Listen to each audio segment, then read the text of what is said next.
Good evening, everybody. I can't see you. It's very dark out there, but I'm guessing you can see me. I'm Isla Berman, the Director of Architecture at CCA, and it's with great pleasure that I'm able to welcome Paul Lewis this evening as our lecturer. Paul is a partner of Lewis Zernomaki Lewis, LTL, a highly innovative and award-winning architectural firm that's located in New York City. The work of LTL, which has been extensively published, and most recently in a monograph on their work authored by the three partners entitled Opportunistic Architecture, that's published by Princeton Architectural Press, their firm has received widespread attention as a practice that's invested in generating highly innovative and intelligent architectural solutions that negotiate and transform constraints into new creative spatial and material opportunities. For those of you who have heard your professors tell you that limits are often good, pay close attention this evening. To those who have made a career out of exploiting restrictions in order to engender new possibilities from the latent material embedded in every project. Their willingness to engage the rules of practice or the limits of the architectural real is what enables them to close the gap between design speculation and the profession, and to remove themselves from the oppositional stalemate that has existed between pragmatically complicit and critically resistant forms of practice. As they classify themselves as part alchemist, part realist, what is often most compelling is their ability to turn the ordinary into the truly extraordinary by overlaying rigorous forms of research and documentation with nonlinear forms of creative inquiry and provocation. LTL has received numerous awards for its design work, with the firm's attention to details and materials acknowledged in 2007 when it received the National Design Award for Interior Architecture from the Cooper Hewitt National Design Museum. The firm's work was also included in the Cooper Hewitt's 2000 National Design Triennial and has been exhibited at the SF MoMA, the Walker Art Center, and the Carnegie Museum of Art. In 2004, LTL was selected as one of the 6 American architectural firms to be featured in the U.S. Pavilion at the Venice Architectural Biennale. Paul Lewis received his Master of Architecture from Princeton University School of Architecture, where he is currently an assistant professor and also the director of graduate studies.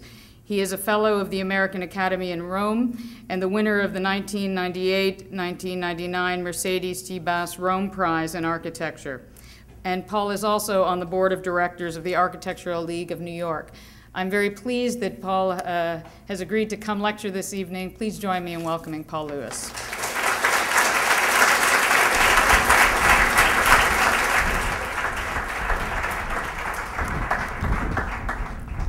Thank you. Thank you, Isla. It's fantastic to be here. And I will probably talk for about 3 or 4 hours, so hopefully your feet won't get too tired for those of you standing. Actually, in all honesty, what I would like to do is present about 16 projects, 14 to 16 projects relatively with a certain degree of rapidity. For us, the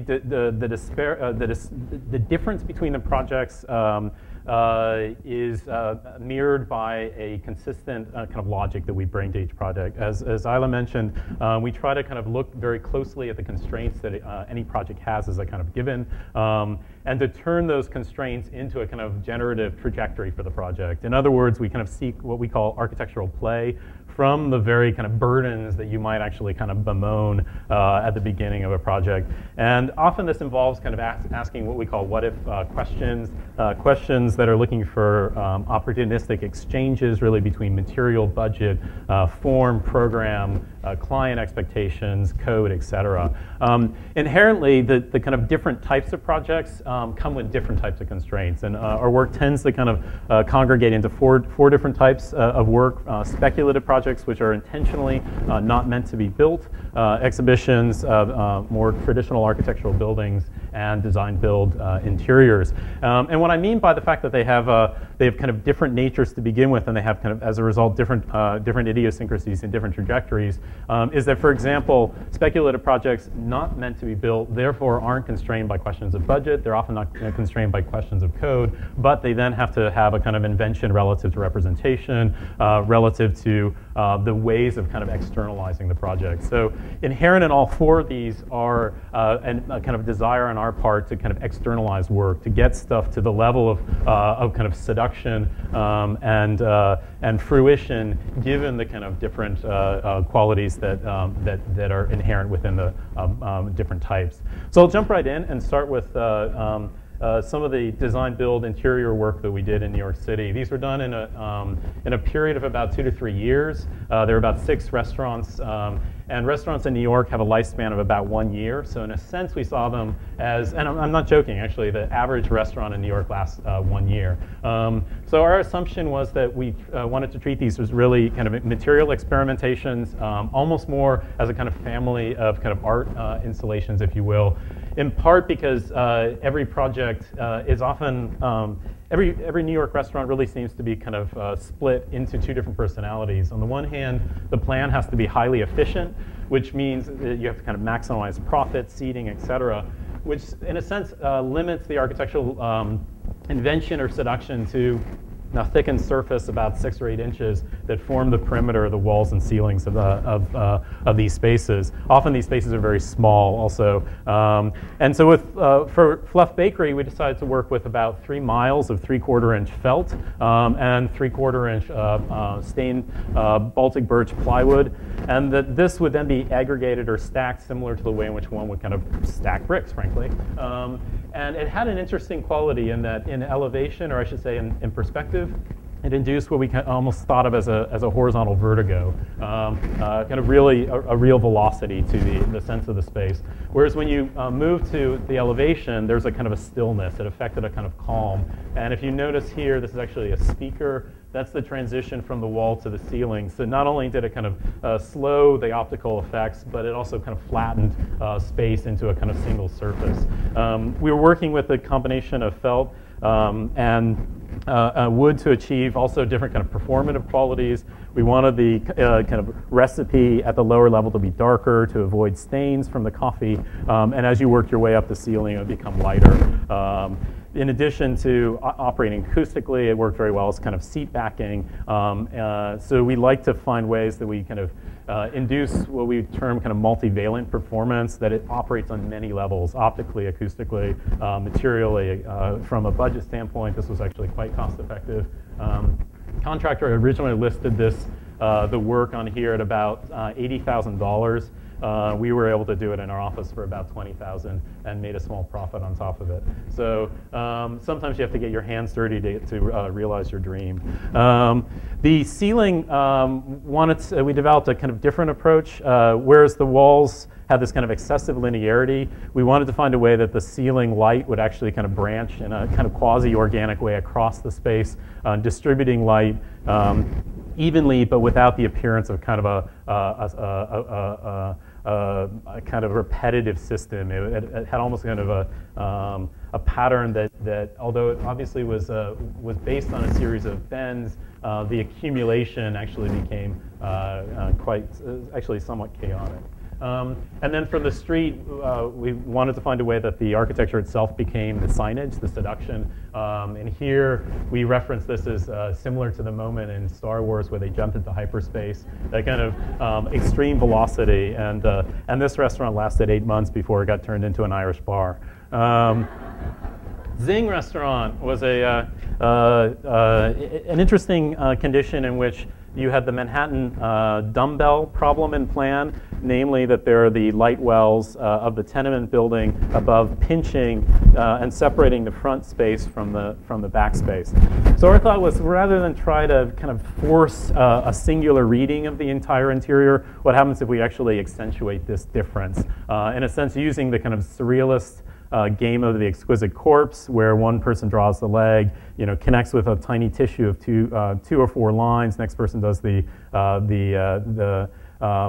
feet to the leg, and then to the torso and the head. We wanted to kind of, in a sense, intensify the separations between these different spaces, and actually made the space move from stone material up front, where it's more public, to bamboo, to acrylic, to velvet, where it's most private in the back. And here you can see from the street the accumulation of those different layers, and in a sense the kind of accumulation of the different materials, and more importantly also then the kind of connections, the equivalent of the lines that connect the different folds of the exquisite corpse were now played out with the continuity here of the 2-inch by 1/4 inch acrylic stacks, a stack material that formed both a kind of light shelf and then also the bar itself, which also had the optical consequence of inducing a kind of forced perspective, and given the fact that it went from 8 feet wide down to 2 feet wide. So kind of the illusion of a greater depth within this relatively small space.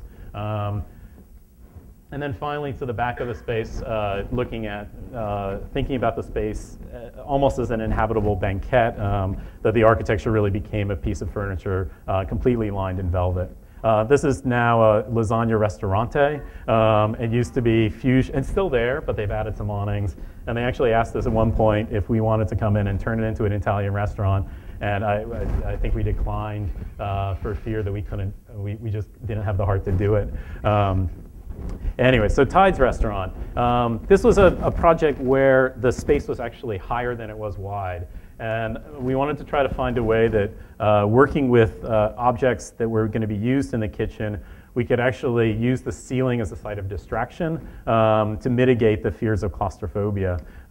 So we work with about 110,000 bamboo skewers. We exhausted the East Coast supply of bamboo skewers 3 times over. And these were then inserted into basically fairly conventional drop ceiling panels, and then aggregated and placed into that drop ceiling, forming a kind of underwater topography of the skewers, referencing the name of the restaurant, Tides, and in so doing, providing that site of distraction, trying to mitigate some of the very compressed nature of the space itself. And finally, the smallest of the restaurants, this really was a hot dog stand, frankly. It was about 200 square feet, and the thought was to say, okay, we give the kitchen as much space as it needs, set up the line of exchange, and then really develop the entire space as almost a kind of formalization of the act of coming in, looking, buying, walking out, eating, and then leaving the hot dog stand. So it's almost like takes the act of going and getting a hot dog and turning it into an architectural project.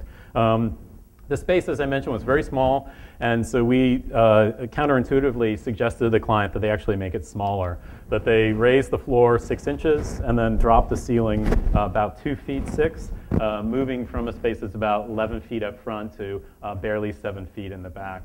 And in a sense, what we were trying to do is much like the acrylic area of Zing, we wanted to induce a kind of false or forced perspective. So to go from here, which is the more normative condition, to here, which is the kind of artificially compressed space. And here's the shot of the dash dogs in place in the Lower East Side. The argument for the client was that when people went up and got their hot dog, that the forced perspective would actually make their hot dogs look bigger. Which when you're trying to sell something like this, you need a hook like that, however much of an artifice it might be. In any case, we wanted to play out this argument not just in terms of the overall space, but in terms of the materialization. So if you look closely, the entire floor, wall, and ceiling was actually made out of 1/8-inch blackened steel planks. And they actually moved from being 6-inch wide by the street to 2 inches wide up front. And they were every other plank was gapped, producing essentially a dotted line that forms a transition from entry, purchase, and then exit. Also, we were looking at ways that we could take the kind of counter and actually cantilever it from outside the space moving in. And the counter, in effect, was the only thing flat or level within this space. And the difference between its flatness and the sloping floor meant that anybody of any height would have a comfortable location to stand within the space to eat their hot dog.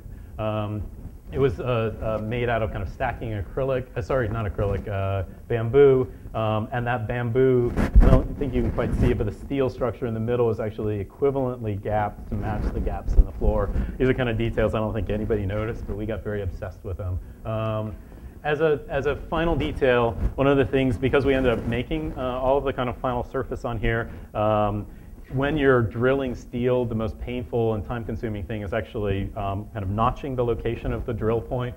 So we thought we would just simply, whoever was on the drill press could drill as they liked. So wherever they wanted to put a hole, they could, as long as it was roughly within no greater than 1'6" spacing. So the random pattern of the screws was actually simply a product of how somebody on the drill press wanted to kind of slide the steel down the line. Okay, shifting gears to an installation project.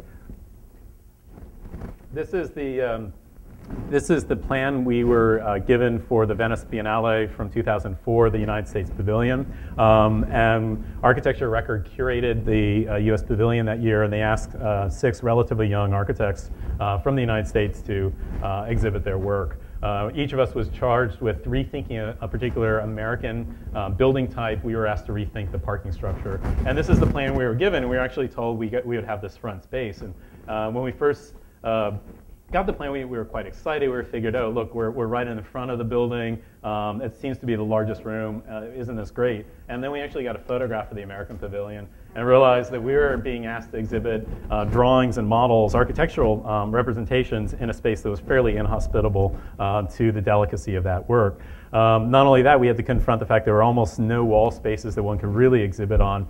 So we had to kind of turn this difficulty into our advantage. And our thought was to say, all right, well, could we take the columns, and namely the kind of enthesis or slope of the column, and actually revolve it out into the space, turning 4 frontal columns into, in effect, 3 corridors. So in a sense, moving from the kind of singular or the collection of frontal columns into these kind of fingers that then gave us our surfaces on which to display our drawings and our analysis. It ended up being panels that were about 20 feet long. They were 13 feet high. And it meant, and I don't quite see it here, but all of the images above eye level here had to be anamorphically distorted to correct for the fact that you'd be standing quite close to the panels to be able to see. The panels themselves, and what we wanted to do by extruding these corridors is then to play a difference between the left and the right-hand side. So the left-hand side of each of the columns now was used as an analysis of the problems and the pleasures of parking in plan, and the right-hand side of those columns would be used for our speculative projects about essentially parking as played out in section. The problem is that we had developed two projects prior to being asked by Architecture Record. We developed Park Tower as a new project, but based on the kind of serial nature of these columns, we had a 4th panel we didn't know what the hell to do with. And so we started looking at some of the fundraiser, or I should say sponsored companies that might be able to donate some money. And in so doing, we came across the Car Freshener Corporation that actually makes these things worldwide. And they come in kind of amazing flavors, obviously new car, but you also get the smell of Portuguese sport. You get black ice, and all different languages, really kind of amazing things. And the Car Freshener Corporation donated 2,700 air fresheners, which we then kind of accumulated onto this last panel, similar to the way in which one might do a mosaic, effectively producing a cross-section of a 1971 VW Bug at full scale. I don't know if you can quite see it here, but the 2 wheels, the seats, and so forth. And so we really like the idea that in Venice, a city with essentially no cars, we would actually be imaging an automobile at the resolution of an air freshener pixel. A final note on this is that, I don't know if you can quite see it here, but that's the first air freshener that was stolen. By the end of the exhibition, all of them were gone, except the ones way up here that nobody could reach. So, Park Tower was the project we developed specifically in response to Architecture Record's challenge to rethink the nature of the parking garage. And so for us, the thought was, could we actually take a kind of cliche, an architectural cliche, namely the kind of continuous surface? Like, basically, I think every architecture student in the last 10 years has done some project with a continuous surface, working its way up. And so we said, all right, let's take that cliche and combine it with a new technology, namely hydrogen or electric vehicles. And in so doing, could we actually then find a way to take the suburban desires of parking with extreme proximity to program and actually position that desire within an urban footprint, namely a kind of very small precinct and therefore producing a drive-up skyscraper. A drive-up skyscraper that, depending on how you count it, is either 35 stories or 70 stories, involving a double helix of parking and program that, as an accumulated building, would actually be organized according to a lower level of retail, middle level of hotel, a level above that of office, and then finally of housing. And each of these would be, the programs would be located relative to their need for parking. So retail, which requires more parking per square foot, would be at the lower level, whereas housing, which requires less parking per square foot, would be at the upper level.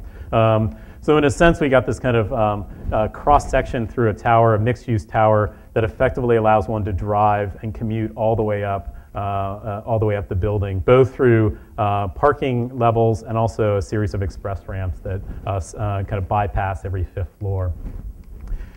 Just to go through this a little bit more slowly, the retail level really allowed us to take the strip mall and actually wrap it around itself, torque it around itself, thereby providing a parking space, or every parking space, I should say, is a good parking space, has great proximity to the program, and that connection and that kind of torquing of the strip mall around itself produces a more social atrium with a series of crisscrossing escalators and ramps. The motel level, in a similar way, wanted to take a kind of suburban model, the motel, and actually combine it with the Portman kind of high-end atrium motel. So in a sense, wrapping the motel around the perimeter of the more spectacular or spectacle-based Portman style atrium. So here you see the parking underneath every motel room, and then this starts to frame around the lobby of the hotel, including a kind of an express ramp that flies through the lobby, and then even some details where we could actually take the parking circulation drive as the actual diving board for the swimming pool of the hotel itself. And finally, on the upper level, looking at the residential area, here the building is a little bit less dense, and we were very interested in finding ways that we could use a kind of horizontal extrusion of the apartments to produce a vertical neighborhood. So kind of thwarting the horizontal problem of sprawl and inducing a new notion of a kind of vertical neighborhood where you still get the kind of lawn, the lawn chairs, and all of the kind of amenities of suburbia, but in a totally different configuration.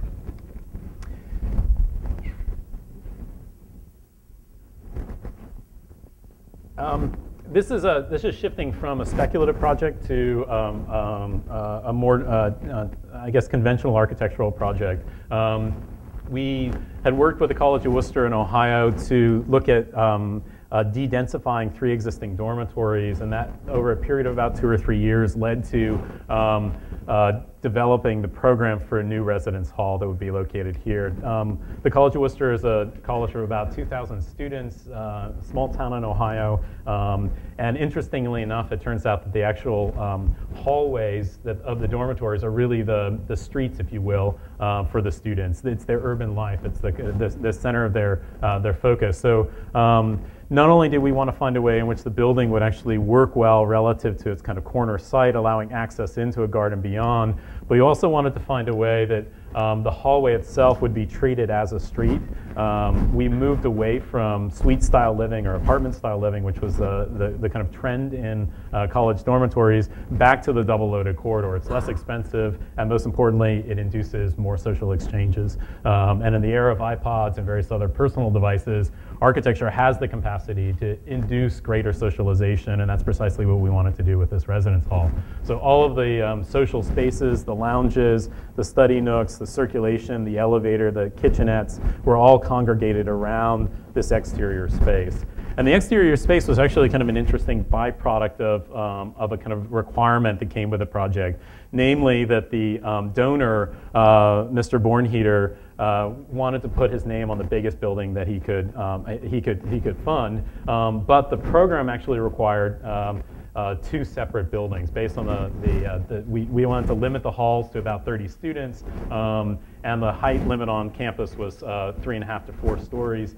So in a sense, we had to do two buildings, but the donor was paying for one. So the outcome of that was this, in a sense, the heart of the building, this exterior space, this kind of captured courtyard space. And that courtyard space really animated the entire building. It's a fairly, I mean, this building was $145 a square foot. It was built in 12 months and had to last for 50 to 100 years. So it was very tight budget, very fast construction phase. So we had to find ways to be quite literally opportunistic with the budget to work to the advantage of the architecture. So this exterior space became the heart.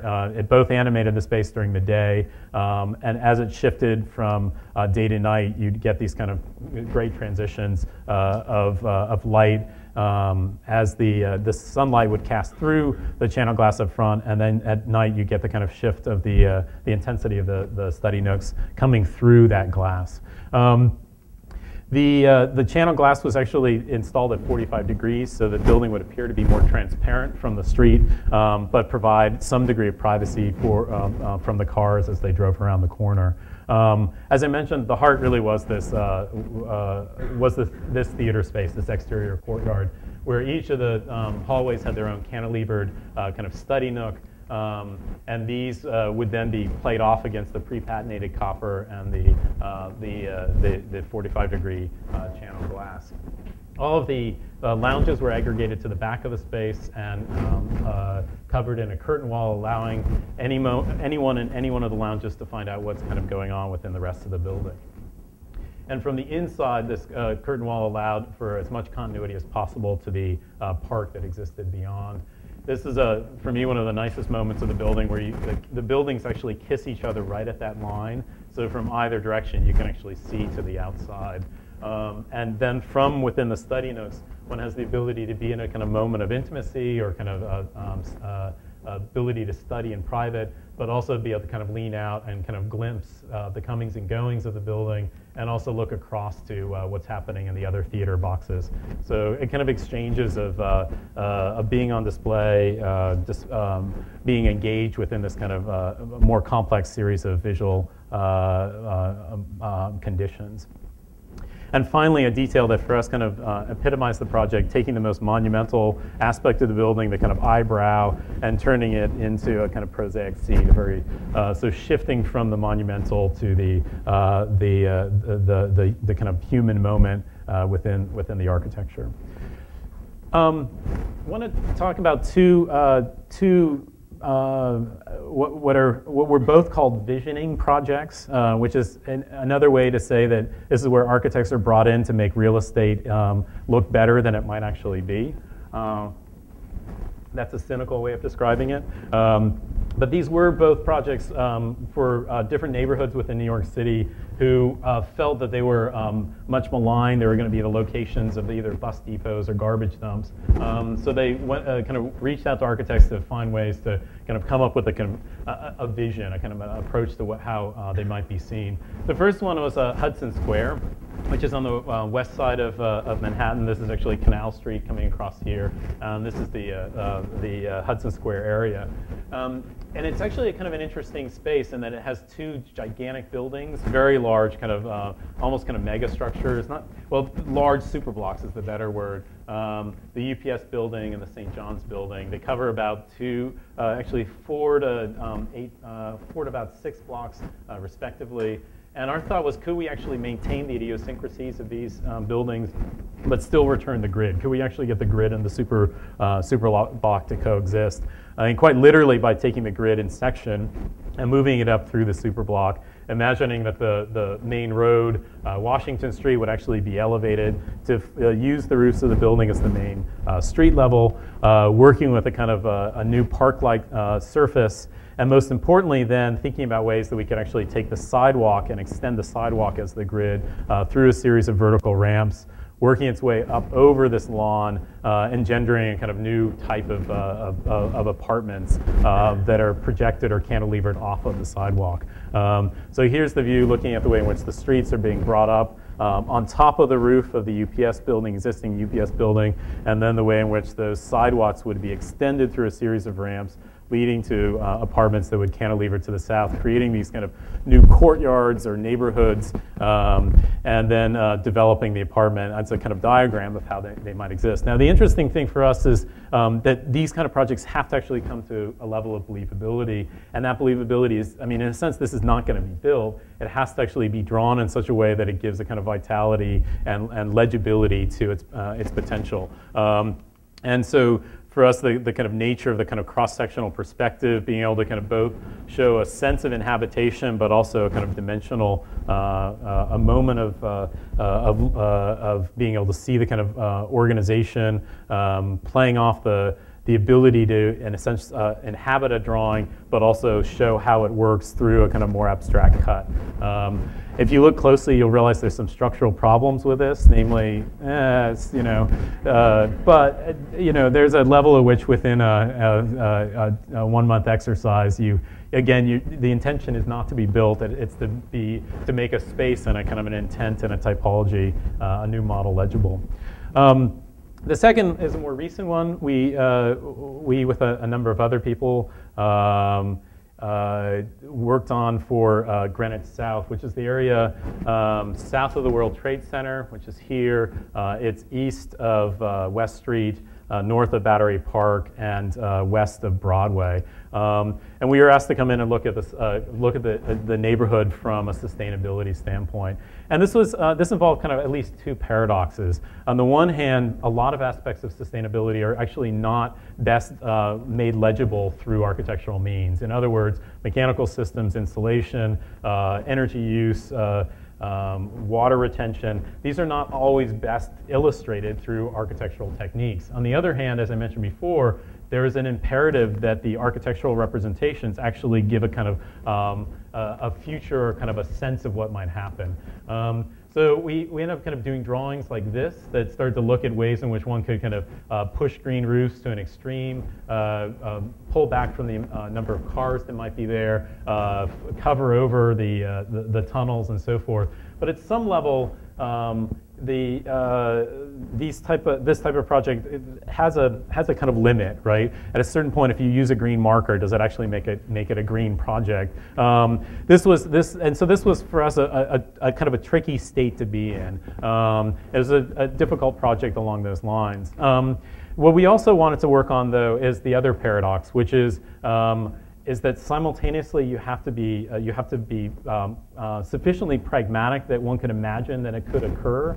At the same time, you don't want to fall into simply kind of a kind of boring repetition of what everyone already knows. So you have to simultaneously be pragmatic and kind of utopian at the same time. So these projects, we did three more specific projects that were looking at ways that we could take say a parking garage and turn it into a kind of a wetland by increasing its structure, ways that a floor of the parking garage could be used to kind of turn the excrement produced in the neighborhood into kind of biogas and compost. And then even looking at ways that we could take an existing bike path and intensify its use through section, making a kind of bike epicenter where one could park, repair your bike, et cetera, encouraging greater bicycle use within the neighborhood.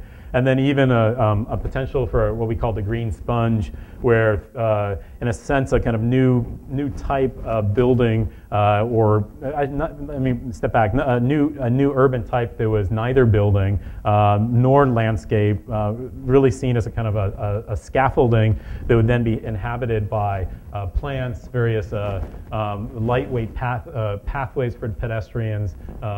In a sense, a kind of a cleansing device for the exhaust fumes coming out of the tunnel. But these are again tricky projects because they're specifically about ways in which architecture can both can imagine what might occur. They have to operate pragmatically, yet at the same time, their service is often relative to promoting real estate and kind of discouraging potential uses of the neighborhood that the local business district is trying to avoid. So I'm still kind of wrapping my head around exactly what the architect's role within these projects are. But as a kind of speculative operation, it's actually certainly enjoyable to be paid to come up with these ideas.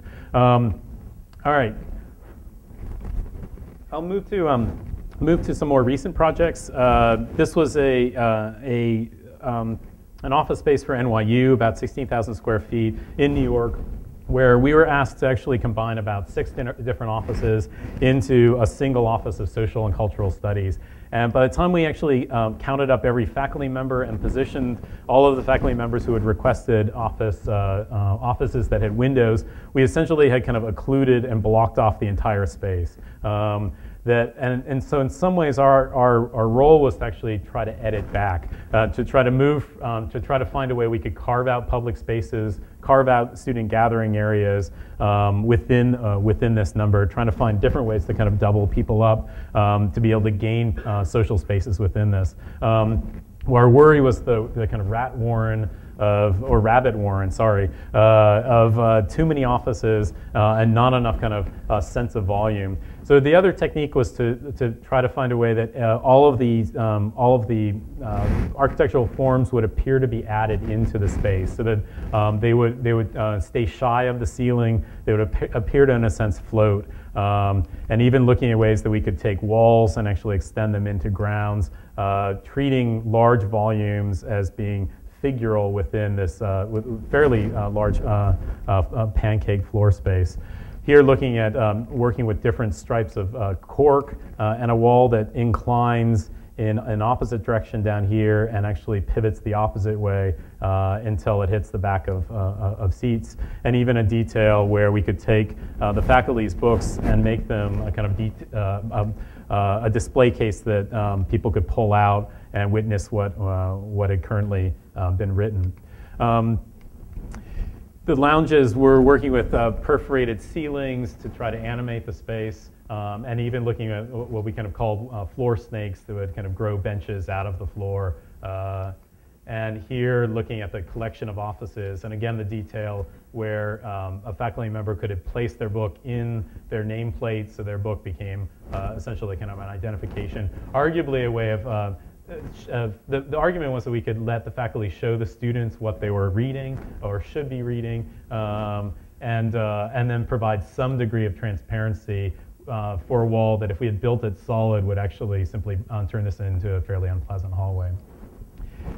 This is a house in Pennsylvania, and with this particular house, our major problem is that we had to submit a front elevation to the local covenant or the local organization that was going to approve your project. And you didn't have to submit plans. You didn't have to. The only thing being reviewed was the front elevation. So this was our front elevation, and we figured that this would not get any resistance. And indeed it didn't. It's really quite logical. It's the front of the house. But given the fact that the site actually extends out quite a bit quite a bit away from the front entry, and also the views are off, not actually towards the street, but actually out this way. As you move around the building, it inverts from that kind of pitched roof into a butterfly roof, expanding out into the landscape, moving from, in a sense, a kind of closed pitched roof environment where the retaining walls are pulled up against the building, to a more open glass pavilion where the retaining walls still start to peel back and even into the landscape itself. Ordos.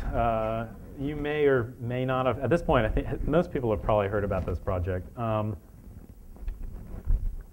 We got asked amongst some colleagues in the room to be one of 100 architects from around the world to each build a 10,000 square foot villa in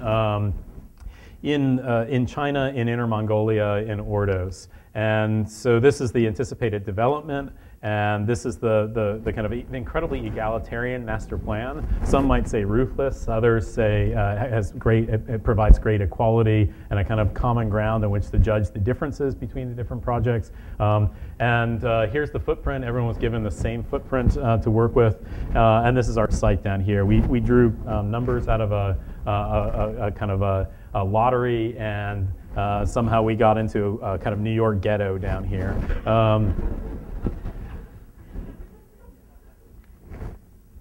The interesting thing about this is that we started to realize that the project had almost respond more to the idiosyncrasies of the project, the kind of how do I put this? Not the act of designing a house in isolation, but actually act of designing a building relative to this peculiar arrangement. I should show you that this is the site. It's essentially a kind of an ultimate fantasy where there's very little there in terms of infrastructure and roads.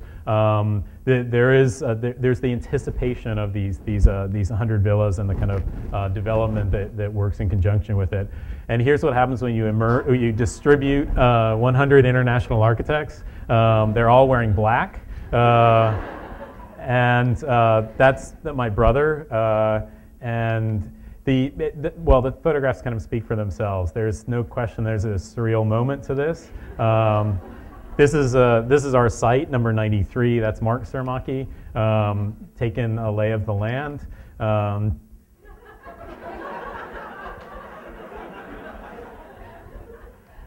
mean, there's nothing we could do that would ever exceed the kind of wonder of these photographs. I mean, this is really the highlight of the project for me.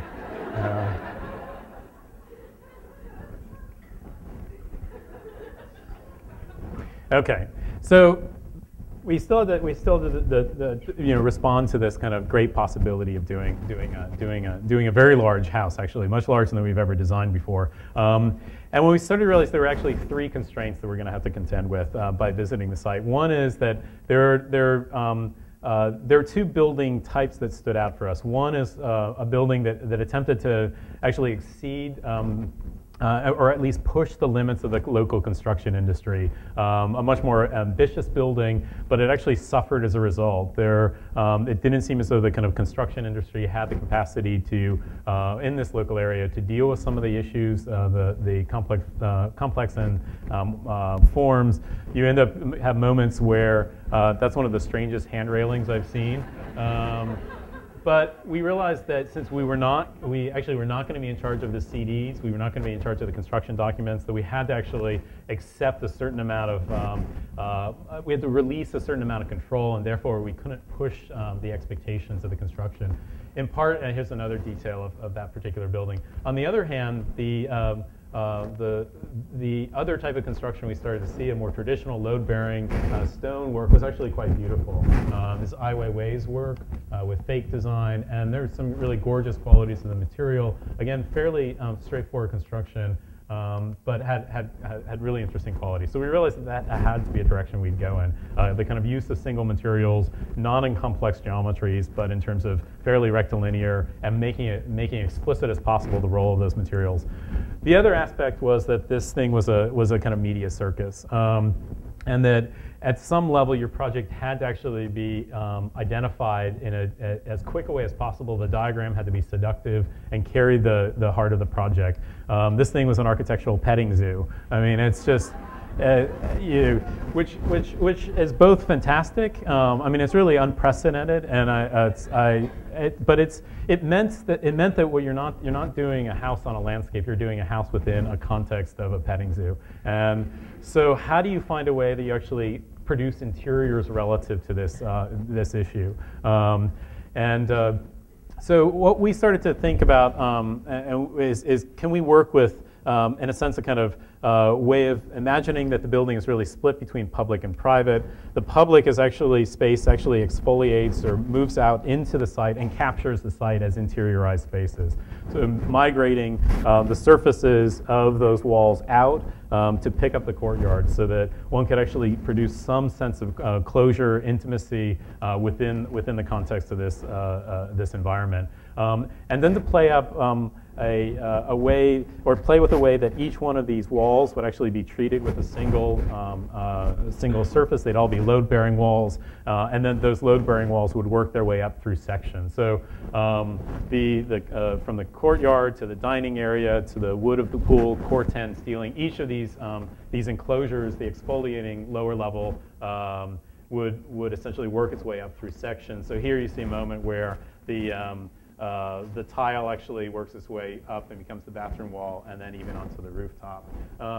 The difference between these two, kind of the split personalities of the building, is played out within or registered really by an 18-inch clear story gap, where in effect the kind of more heavy volumes appears to float on top of the courtyards.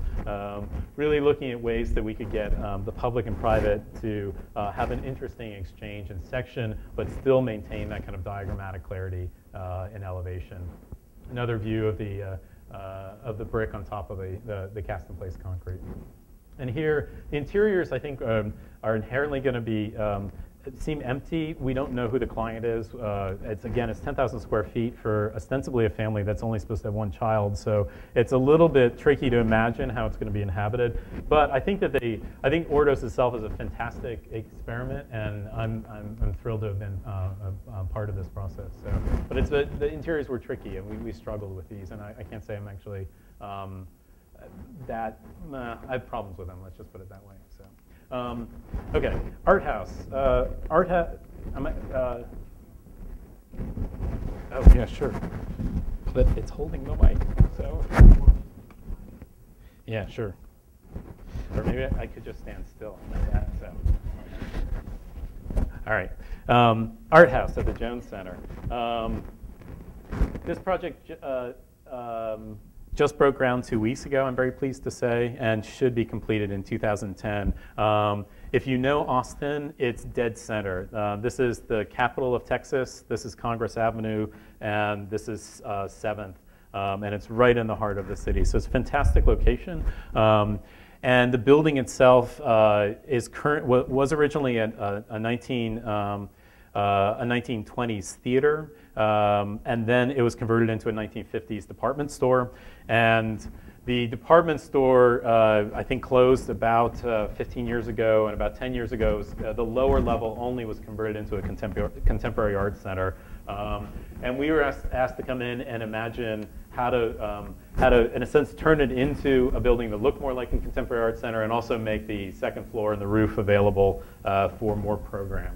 So our thought really was to take advantage of what really was this kind of great Russian doll quality to the building, in that there was a concrete, a concrete deck on top of steel column, second floor that was put in for the department store that was nested inside of the concrete column steel truss of the theater. So you had this kind of accumulation of different histories. And we felt that the approach was to not try to whitewash and get rid of this history, but actually to build upon it, kind of to see all of our operations in this it's a budget of less than $200 a square foot, and to try to do everything by taking advantage of what's there, tactically enhancing it, adding to it in discrete ways, but ultimately transforming the whole building through this accumulation. One of the major features was to try to figure out how we could actually deal with the fact that most of the walls are fairly blank, which makes sense because theaters, department stores, and to a certain degree, contemporary art centers don't really need windows. But our sense was, could we find a way that we could still perforate the elevation without introducing a punched window? In a sense, could we invent a kind of new aperture? We worked with 4-inch wide by 16-inch high glass blocks that originally were dispersed as a kind of even grid across this skin. But then these started to be aggregated where you needed light, for example, where the studios are, where the offices are, and moved away where you don't need light. So in a sense, you'd get an elevation that would appear random, but the randomness actually belies a kind of X-ray, if you will, of the program that exists inside. More importantly, on the inside, you start to get this kind of great accumulation of these different layers. So you can see the balcony of the theater, which was severed off when they put in the second floor of the department store. And we're simply going to leave this all here, but add in a kind of new layer of these glass blocks onto this surface. And at night, the glass blocks are all lit by computer-controlled LEDs, so they can be animated relative to anyone's particular desire. The 1950s awnings we left, but we kind of put it on steroids. So in a sense, it now becomes the kind of entry sign. One actually walks into the building through a kind of sculptural extension of the awning. And then the awning is also brought down and forms a kind of division between the sidewalk and the galleries beyond. Looking at ways that we can introduce kind of some local continuity and moments of humor, we like the fact that the stair would be simultaneously quite heavy, but then also be suspended. So you'd move from a moment of kind of climbing on top of these concrete or precast concrete planks, and then kind of stepping onto this drop-down wood stair that really is an extension, actually, all the way up to the wood deck above. It's seen better in the cross section here, and this forms this fairly interesting kind of volume that encourages people to move from the lower level up to the main second floor floor gallery beyond. The second floor gallery we tried to treat as open as possible. There's going to be one 80-foot long wall that slides on top of the existing, or slides on the existing trusses.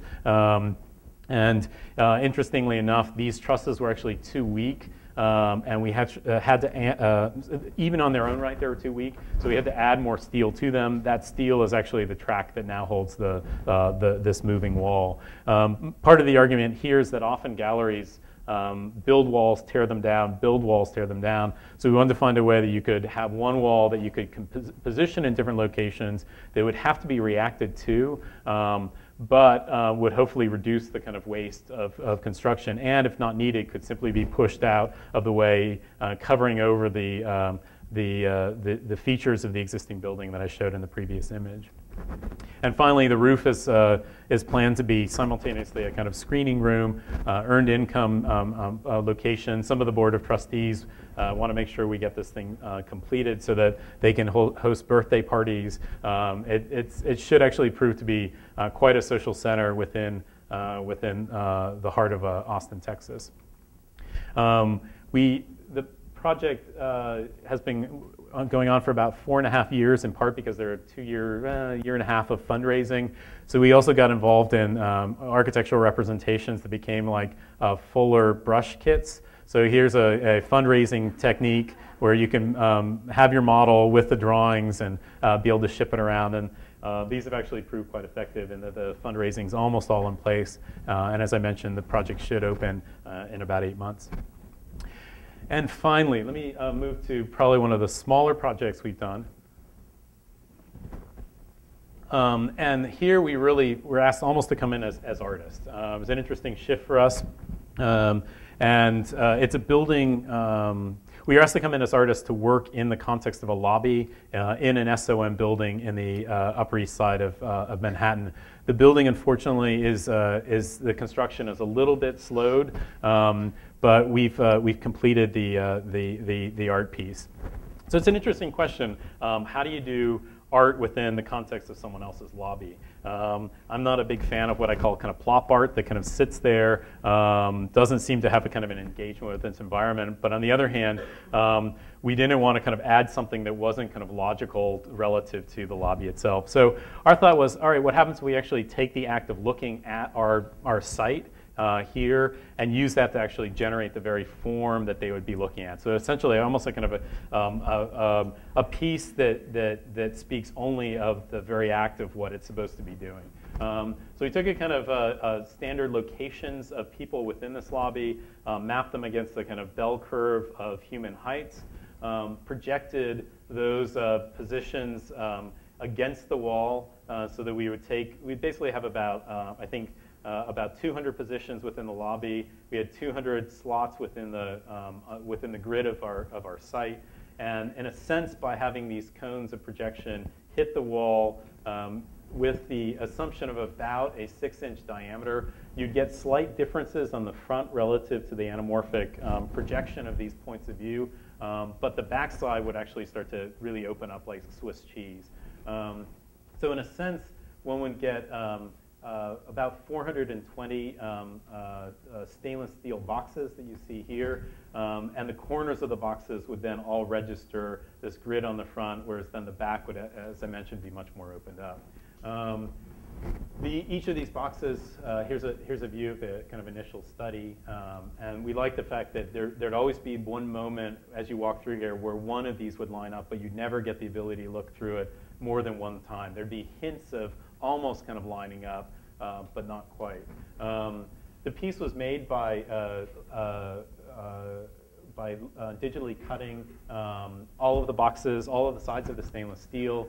It involved this elaborate rig because as you weld these sides together, there'd be expansion and compression. So it had a pneumatic jig that would eject the device after it was welded before it had cooled.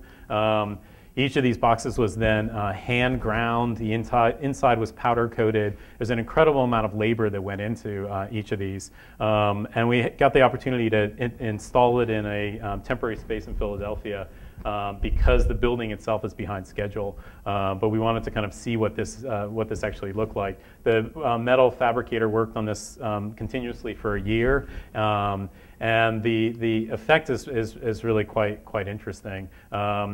You get, here's the front side, as I mentioned, and then the back side. Ironically, the cost for this project exceeded the cost of all the restaurants that I showed at the beginning of the talk.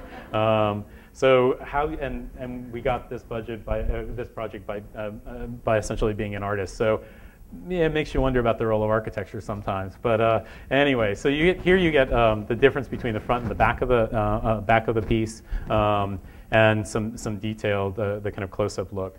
And for me, one of the nice aspects of this project is it took a very simple issue, the act of looking, which is what we were trying to engage anyways, and used it to generate this really complex geometry that then had to be played out through a fairly complicated and time-consuming act of fabrication and construction. So it was a moment where we were able to kind of look at those opportunistic exchanges between the issues that came to play at the beginning of a project, and then realize it through fairly extensive research and through the kind of need to externalize and bring the project to fruition. So thank you very much.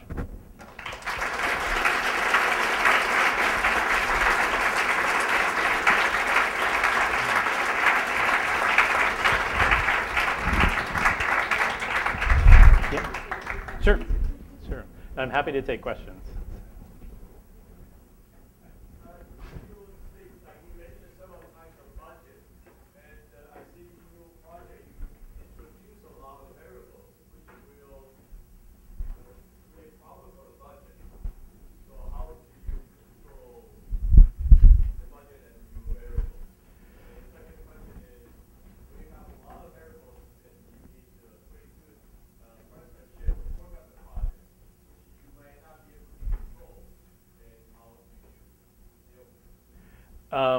The first I didn't quite hear the second question. The first question was with all the variables that we introduced into the project, how do we control the budget? And the second was,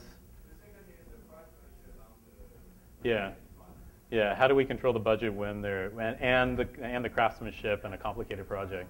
Yeah, yeah. I think I don't necessarily see lots of variables being an anathema to budget, which is to say, the fact that you're trying to intertwine a series of different issues doesn't necessarily make something more expensive.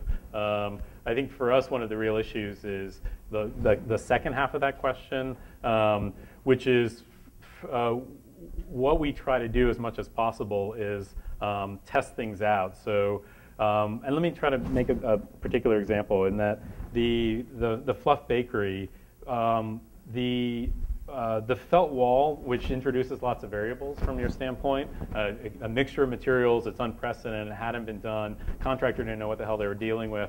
The way we were able to get around that is actually by doing lots of mock-ups, proving that it could be done, getting the fire rating of it, essentially shifting the role of the architect to not simply kind of producing drawings and expecting the contractor to figure it out, but actually shifting the agency of the architect or beyond that threshold and moving into construction ourselves. So we still maintain a very large wood shop, or relatively large wood shop and metal shops, precisely to not let the architect's role be that of simply kind of design and drawing and someone else has to realize it. So my answer to that question would be that what you have to do as an architect is take on more responsibility, take on and see design invention in a much greater arena. So you don't limit yourself to simply drawings and conventions of construction, but get actively involved in the various variables, as you put it, and in the complexity of the construction.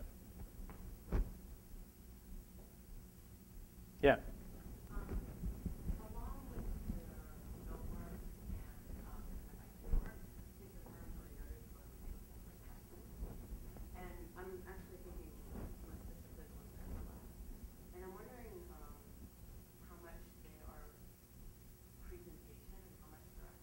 Hmm.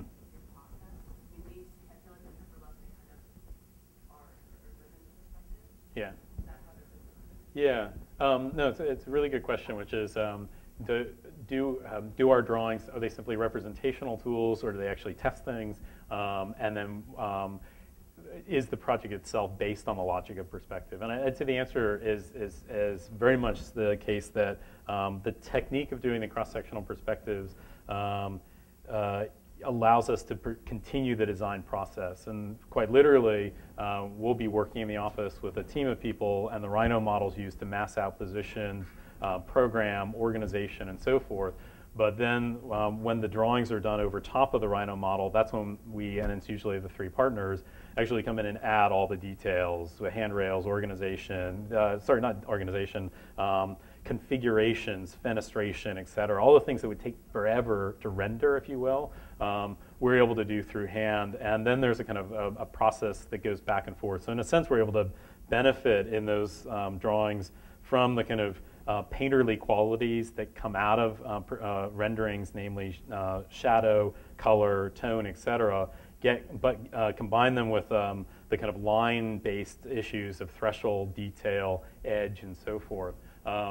The cross-sectional nature, for me, is absolutely important in that we want to simultaneously, as I mentioned in one of the projects, be able to show a kind of cut that's measurable and seems to be kind of an abstract cut, which is the section, and to play that against the optical experience of being in that space. So, quite literally, that project that I showed, the Park Tower project, we only designed half the building. I don't know what's in the other half because we cut a section and design. I mean, we know it works and there are ramps that go up, but I don't really know what's in the other half. So yeah, it only exists as a cross section. Quite. Yeah.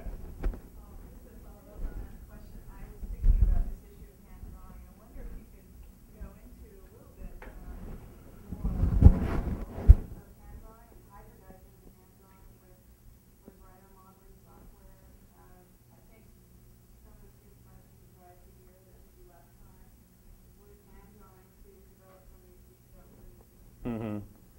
Yeah, I mean, there's certainly. Sorry, I have to repeat the question. Actually, that's hard. I just forgot the details. The way you phrased it was better than I can paraphrase it. So anyway, I mean, it's not. My response to the question would be, it's not simply the role of hand drawing versus the digital. It's a larger question of making sure that you're not simply beholden to the agency of a program or beholden to something that's been scripted for you. And that comes down to whether it's at the level of drawings, where we like to get the oscillation between techniques, that it's the combination that we can really choreograph and control and use to means and techniques and ends that are not simply kind of built into a logic that's been given to us. But that desire to kind of hybridize and to kind of work between systems also plays out in the way in which we approach the buildings or the architecture, or the way in which they're done. That goes back to that issue of how do you shift the agency of the architect, so you're not fitting into conventional organizations and logics, but you're saying, well, all right, what's the most fruitful way for us to explore this project is often not to kind of accept that kind of those givens. So But yeah, I mean, there are other more pragmatic answers to that question, which is when we're working in an office, we have to allow for multiple people to be involved in a project. So, but we also don't want to lose some engagement with that project ourselves. So, digital models are fantastic because lots of people can work on them. The hand allows us to more efficiently advance the design. And to make sure that that's being brought in. But it also connects to that issue of the oscillation between kind of the different techniques I was mentioning before. So,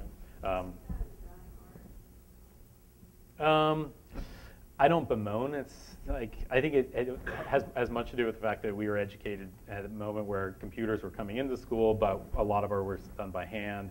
I still like I don't fetishize the fact that it's done by hand, but it as a technique is faster in some cases than other ones. But I don't see.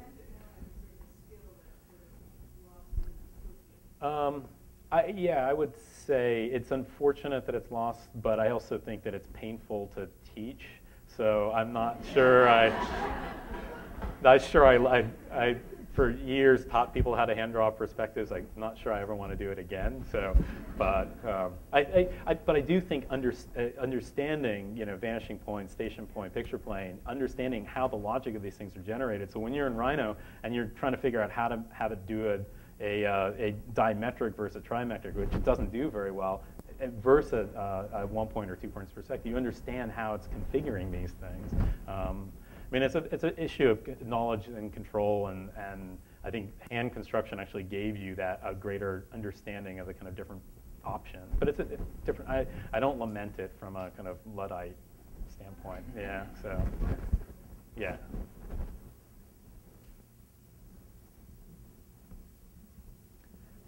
Yeah. In terms of your use of hand design for your, I'm curious as to what percentage of those projects are funded by outside sources and what percentage are just done in the office. And then I know that some of them were visioning exercises, and I'm just curious who the client is in that circumstance and what it ultimately is. Right.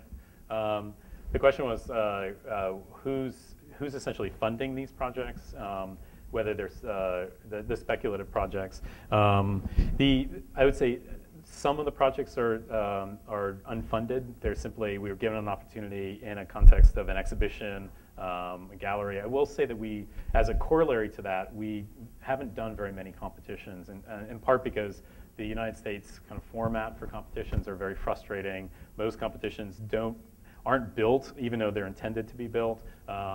They'll often use the ideas to maybe fundraise, and so we've been frustrated by the fact that you spend more time fighting the competition brief than you do developing your own projects. So working with the ability to externalize the work in the context of an exhibition, we like doing self-generated projects that have the ability to be shown. But by being self-generated, we can kind of define the terms, the research that would go into it, and not feel as though we're simply kind of having to pigeonhole that into a competition brief.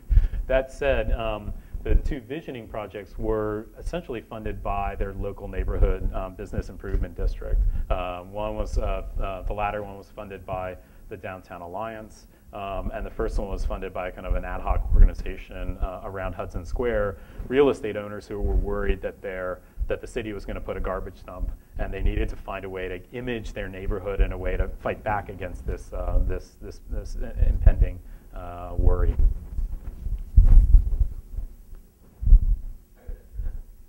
What's that?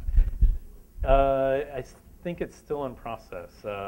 It's interesting. It did get a lot of press, so in a sense, it changed the image of the neighborhood. I mean, and it's a branding,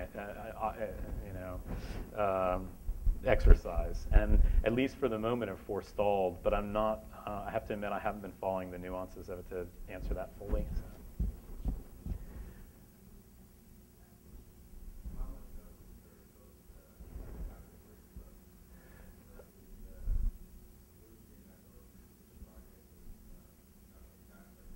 That's a good question. I mean, what's the difference in amount of research in the green sponge versus the drive-up skyscraper? The green sponge, to be honest, was a much quicker project because of it was one piece of a larger study about the sustainable possibilities for a neighborhood. And as I mentioned, a lot of the sustainable issues don't play out in visual means. It was actually a kind of much larger narrative. So the sponge itself was a pretty quick one-off kind of idea, whereas the drive-up skyscraper was much more complicated, in which we wanted to work out all of the numbers, parking, had to figure out the kind of the floor-to-floor spatial kind of positioning of the ramps, make sure that the interiors of those things could be terraced so that your program wasn't always on a slope. That was a much more complicated project. But also the venues were different. Park Tower was set up for Venice Biennale. The Green Sponge was much shorter. It had a much kind of shorter lifespan and was, as I mentioned, a smaller. What's that?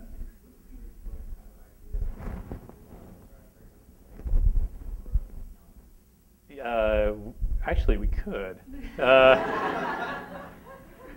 Can I steal that idea from you? So,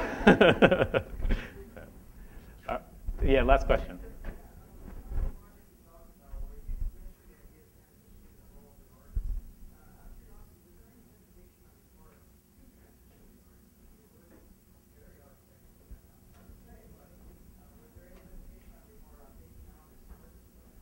No, none whatsoever. We were thrilled to get the commission. No, and I don't mean that glibly. In the sense that I find a lot of the distinctions between I'm an artist, I'm an architect, kind of not that interesting, and it seems to be a kind of territorial marking that's about kind of preserving that territory rather than the interesting overlaps. And frankly, it was for us a great opportunity, and we had no problem shifting into the role. We actually never even.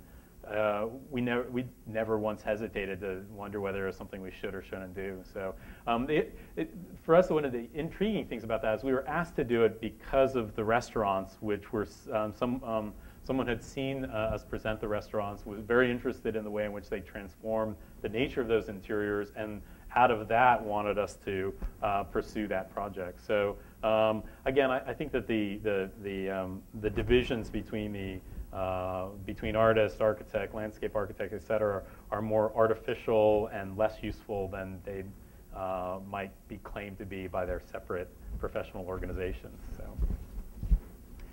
all right, thank you. So.